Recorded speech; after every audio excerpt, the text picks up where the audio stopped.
Right now we are joined on the phone line by D.C. Councilmember Marion Barry. Councilman Barry, how are you this morning? Good morning. I'm fantabulous. Oh, well, that's good. That's a combination of fabulous and fantastic. Well, we're happy to hear it. Let me ask you a question about this Walmart vote that is pending right now. It's actually the vote is taking place. It really has come down to the mayor and his decision. The mayor could veto this legislation that requires Walmart to pay $12.50 an hour, where other retailers would pay only $8.25. A lot of people think that's unfair. I know you believe that Walmart should be required to pay what you call a living wage, but it's up to the mayor. What would you say to the mayor right now? Well, I'm not going to say what I was to the mayor because I want to talk to him today about it, except that in terms of the Walmart issue, Walmart made $15 billion last year in clear profit, had sales of over $500 billion around the world, and the $12.50, if you think about it, is just $26,000 a year. Can I ask you a question though? Because wait a minute. Well, but it's about fairness.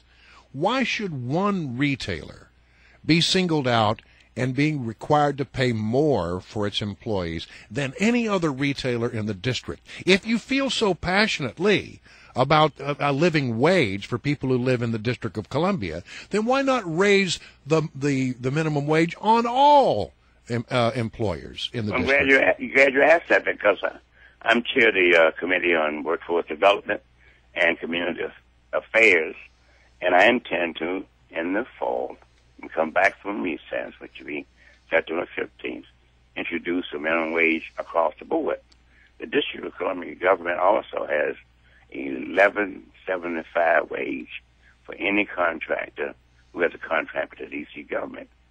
And we probably got to do it in so you're going to require Walmart to pay more than you would require if they are doing business with the District of Columbia. Is that it?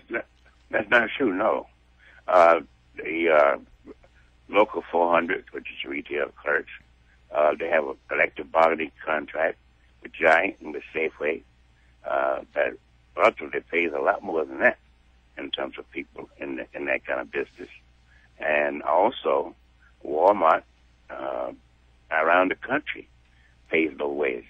And so this is part of a national movement, and I support it. Labor supports it. Let's think about it, though. $26,000 in Washington, D.C. It's been estimated that you need at least $50,000 a family of two. Yeah. I mean, three, husband, wife, and a kid. About $50,000 it takes just to live comfortably in the District of Columbia. Right. Yeah, Marion Barry, I mean, in fact, you've made the point that people can't live on $40,000 a year in the District of Columbia, and that's actually the point of my question. You've been in office since, 1975, is it?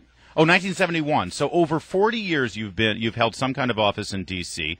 And 31 years of within those 40 years, right? You took a break there for a little while. I've lived in Washington since 1965. All right, and basically, it's been the Democratic Party pretty much has had control of the city for the majority of that time. If after all those years of public service and all of the work that your party, who looks out for the little guy, that you have done over these 4 decades, if it's true that you can't live for $40,000 in the District of Columbia, doesn't it prove that your party has pretty much failed the little guy, failed the people of D.C.? No, it proves that poverty around the nation is a big factor in health care, a big factor in education, a big factor in incarceration. It's known fact that if you send a young person to the first grade in poverty, they become less prepared. Take my son, Christopher, he's now 33. F and I had him in 1980, and he had all the support system. I was mayor then. Yeah. A transportation system, and so he went to private school to 3rd grade, went to St. Albans in the 4th grade.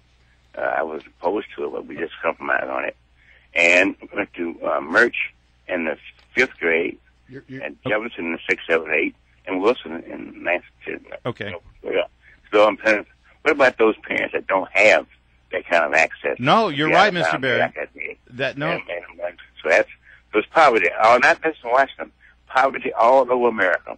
There are 46 million.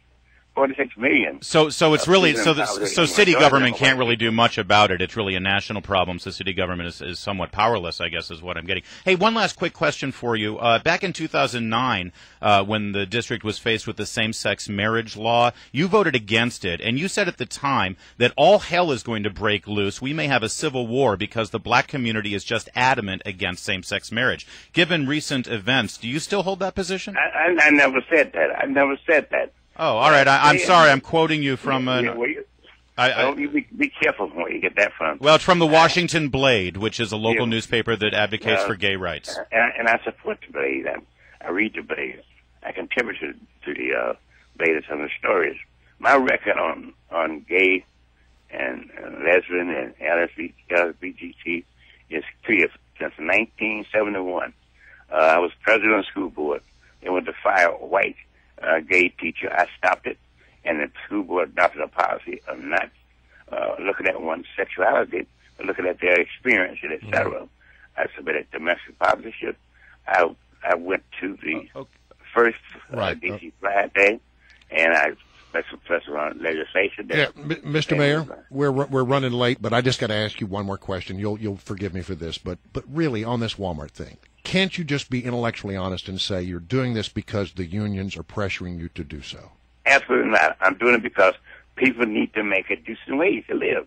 You try living on $26,000 a year. You try that yourself. Well, I don't do it now, but I have, sir. And you make a lot more than that, too. I'm blessed now, but believe me, sir, I know what it is to live on less than $26,000. I do, too. I've lived on $13,000 when I was on president of the school board. All right, Mr. Mayor, we got to leave it there. Thanks for joining us. Love to have you back again. Come again. Right.